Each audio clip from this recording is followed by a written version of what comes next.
ایک اور بڑا مسئلہ ہے، جیسے ہی رمضان آتا ہے بورڈ لگ جاتے ہیں، افطاری میں اتنے آئٹم ہیں ہمارے پاس، شہری میں یہ والی اسکیم ہے، اتنا کھانے پینے کے سٹوروں پہ رش، سموسے والے کی دکان پہ رش، افطار سے پہلے افطار کے بعد رات دیر تک، یہ ہماری صحت کو بھی خراب کرتے ہیں۔ گلے کو، اب مثال کے طور پہ ابھی آپ نوٹ کر لیجئے گا، چوتھی پانچویں تراویح کے بعد آپ کو مسجد میں کھانسنے کی آوازیں شروع ہو جائیں گی۔ کیوں بھائی؟ سب نے پکوڑے بھی کھانے ہیں، سموسے بھی کھانے ہیں، ٹھنڈا پانی بھی پینا ہے، تو گلا گیا۔ اچھا پھر 15 رمضان کے بعد اگر کوئی ڈاکٹر دوست ہو تو اس کو پوچھ لیجئے گا، اس کے پاس ڈائریا کے مریض پہنچنا شروع ہو جائیں گے۔ وہ بھی تو دعا کرتے ہیں نا ہمارا بھی کاروبار چلے، تو یہ سب کھا کھا کھا کے بیمار ہونا شروع ہو جاتے ہیں۔ اب جس کا پیٹ ہی خراب، گلا خراب، وہ کیا عبادت کرے گا؟ یہ کھانے پینے کے لیے آئے رمضان۔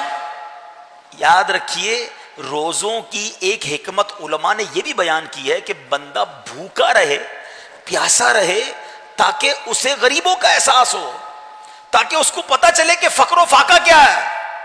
مگر یہاں تو حال یہ کہ کچھ دوستوں کا رمضان میں ویٹ بڑھ جاتا ہے۔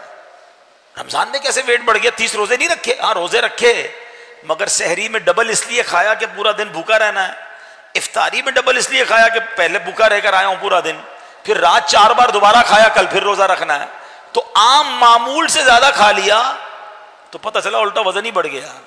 تو ایسا نہ کریں، بھوک کا احساس دلائیں اپنے آپ کو، تھکن ہو، آپ کو نکاہت فیل ہو، آپ کو احساس ہو کہ میری اوقات ہی کوئی نہیں ہے، کرو فر جاہو جلال، یہ سب اثر کے بعد بندے کا پورا ہو جاتا ہے۔ جب انسان پر بھوک اور کمزوری طاری ہوتی، وہاں وہ اللہ کی بارگاہ میں ہاتھ اٹھائے کہ مولا عاجز ہوں، جو کچھ ہے تو ہی تو ہے، تیری ہی طاقت ہے، تیرا ہی احسان ہے، تیری ہی روزی ہے، میں تیرا حقیر بندہ۔ پھر وہ دعا دل سے نکلتی ہے اور افطار کا وقت قبولیت کا وقت ہوتا ہے۔ تو یہ رمضان کو اس طرح گزاریں، سونے میں، کھانے میں، پینے میں، گھومنے میں۔ ینگسٹر بیٹھے کرکٹ کے پلان بنتے ہیں، رات بھر میچز چل رہے ہیں، رمضان ٹورنامنٹ، توبہ توبہ توبہ، رمضان ٹورنامنٹ کے لیے آیا ہے، رمضان تلاوت کے لیے آیا ہے۔ میرے آقا رمضان کی راتوں میں خوب تلاوت کرتے، لیکن یہاں احساس ہی نہیں ہے۔ پچھلے سال آپ کو یاد ہے کئی لوگ ایسے تھے جو رمضان میں ہمارے ساتھ تھے، ابھی نہیں ہیں، کیا پتا ہمارا بھی آخری رمضان ہو، اگلے سال ہم بھی نہ ہوں۔ کرونا وائرس نے تو ویسے ہی ہماری اوقات ہمیں بتا دی ہے کہ کب کون چلا جائے۔